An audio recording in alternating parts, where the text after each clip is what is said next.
Hi, so I'm here with Esme, who's one of my lovely mindfulness clients. She actually did the Mindfulness for Stress course last year, and she's also in the women's circle that I run. And she's here today to talk a bit about what mindfulness has brought to her life. So, hi, Esme, thank you so much for being here. Yeah, cool. Thanks, Tammy. Thanks for having me. And it's lovely to see you. So, do you want to tell me a bit about why you came onto the course and what your life looked like at that time? Yeah, sure. So it was February last year, and I was at my job working outside with children. I was on a train, I specifically remember, and I got this message from you saying, would you like to join the mindfulness course? And it couldn't have come at a better time because I remember my emotions were feeling so overwhelmed. I was so tired and drained from working outside with children that I thought, oh my gosh, I need all the mindfulness and stress relief that I can get. So let's do it. Yeah, when I jumped on the course, it was already this like community feel. There was all women, and I remember you gave us a book the week before. It was Mindfulness for Stress, and it had sort of all the information that we'd be covering just so we could get to terms and look through a few things. Obviously, I had no clue what some of them were, um, like the negative bias, which I do remember. The negative bias actually was something that I tell my friends now. It's Yeah. a way of, well, remembering that in our DNA, we're actually programmed to feel like, is it more fear or just, in our DNA, we're meant to feel more like, Yeah, we're just biologically programmed to be more yeah, aware of danger or threat all the time and to be less aware of pleasure in our lives. that's it. And if you looked at a flower for too long, then you might get eaten by a tiger. So it's just reminding ourselves that, yeah, these practices are so important so we don't go down that like negative spiral. And then when I started the course, we did like various breath works. So I was sort of familiar with doing breath work because I practice yoga and constantly like moving and flowing and trying to breathe through the poses. But it was just really interesting learning about new breath work, like box breathing and holding breaths that you don't really do in yoga because, well, you just don't.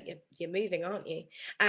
Also, speaking of moving, the reason why the course also helped me is because was constantly moving. I'm a very like active person, Mhm. so being able to actually sit still and do a course for 6 weeks was like a very big challenge for me at first. I thought, oh my God, how am I going to do this course for 6 weeks and stay still? But it was so important for me to actually realize that I can sit still and I can, be with myself and be in this present moment. And Mm. that's what I found really awakening, just like, oh, okay, phew, because I've been so go, go, go, and I've almost put off meditation. I've always thought, Mm. oh, I don't need that. Like, I do yoga, I do all these other things like dancing, but actually, so important to just like recenter and calm your mind. And also I've found that I can do it no matter like where I am. So I can be on a walk and be more mindful and look at, say, the ants on a stick or the birds flying in the sky. Or I could be at a party and then it feels all a bit uncomfortable, but then I use my breath to just recenter myself and calm myself. So yeah, it's been amazing for my whole life. Yeah, changing That's all little lovely. aspects of it.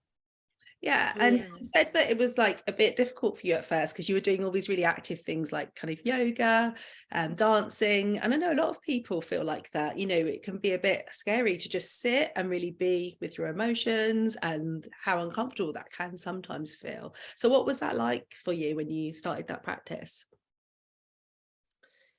Well, luckily there was different durations. So the first meditations were, I feel like 3 minutes long, very, very short, and then it built up built up over time. I think the longest was 20 minutes in the end.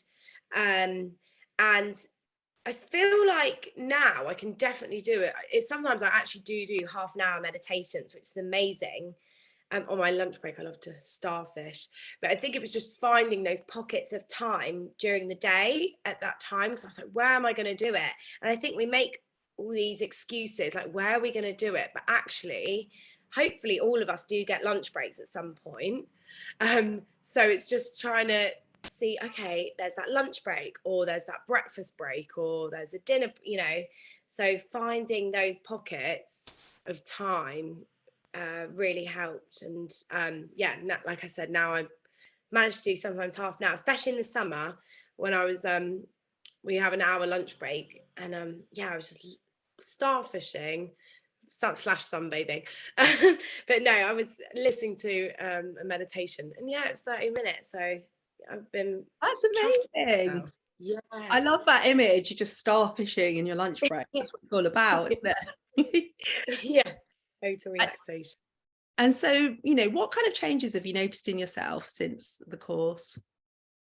I would say that I feel like I'm just ever more empathetic and of the world around me, and I suppose like you just have time to actually like I would say that I weave time to make boundaries for myself. So in that time, I think I'm just freeing up a lot of like the space that normally would get cluttered with junk, and now I'm just like freeing it up, so then I like come with a clearer mind into the world. I'm like, okay, like, what do I really want to do today? What's like more like what is really calling into me? So it's just, rather than, because before I wouldn't even know what no was, it would just be like, yeah, let's go, yes, yes, yes. But now I have that time to be like, okay, what do I really, really want? Let's take that moment to just give it 10 minutes or however long, and then whatever that might be, I don't know, it could be something silly like going to the park with friends, or just an assignment, or speaking to someone, anyway. But yeah, so I think it's impacted me in that sense, just being more aligned with myself. I love that. It sounds like you're so much more just in touch with yourself and your needs. And I know that you're really stepping into your purpose now as well, aren't you, by setting up your own school? Yeah, exactly. Yeah, exactly. I think, it helps, just like I said, just give that clearance. And from doing meditation, so many things have snowballed from that. Like, I now know about hypnotherapy, and I do that before bed now. I found out about these amazing apps called like Insight Timer, which I probably wouldn't have gone on before.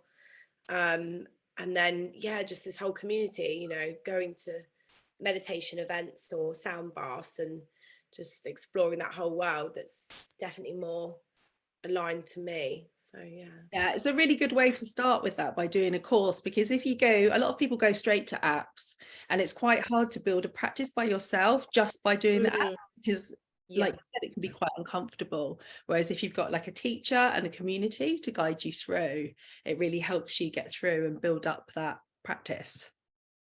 Yeah, I agree with that, definitely. Because I know a lot of people that say, like my friends, I've said, like, why don't you practice meditation? Obviously you can't force people to do things, but they'll come in their own journey, like I did.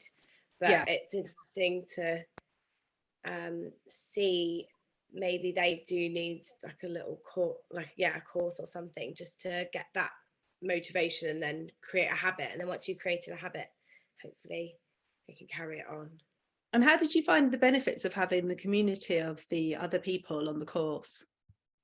It was really helpful. I think it was helpful to just see where people are at, give people encouragement, they were encouraging me, and ask questions, and just have this, like, all women, like, knowing that we're not perfect either. Some days we'd miss it, some days we'd forget, but just keeping on the bandwagon and realizing, okay, like, just finding little segments here and there in our days, like 3 minutes here, 3 minutes there, Because I suppose if you don't have half an hour, you can just do 3 minutes that build up to half an hour throughout the day as well. There's all these little tips that they were giving me, that was really helpful. Yeah, that's something really good about the course, that it starts with shorter meditations and then we build up as we go along. And I think you just touched on something really important there as well, which is just about being kind to ourselves. So it's not about being perfect, and you don't have to be perfect, and just building that self-compassion up. Totally. Yeah, exactly. I also did love the way it was presented as well, how you presented it, because it was pictures, diagrams, and then you actually talking over it. So you had that visual and then also the auditory way of learning, and then we could also chat in the chat box if we didn't understand something. So it was constantly having that learning. It wasn't like, I don't know, this is what we're doing, and I don't know, we couldn't all chat to each other afterwards. We even went into breakout rooms, didn't we? Yeah, there's the breakout rooms. It's designed actually to appeal to all different learning types. So you've also got the practical things, like remember doing the raisin exercise? Oh yes, yeah, wow, yeah, we did. The first week, so it's quite kind of experiential as well. Well, it's so amazing to speak to you, and I just love the fact that you're really keeping up your meditation practice and mindfulness practice a year later. It's so great to hear. So yeah, thanks for chatting to me today, and yeah, lovely to see you. Yeah, oh, it was a pleasure. Thanks, Tammy. Thank you. Thank you so much. And yeah, I think probably somebody really needed to hear this today.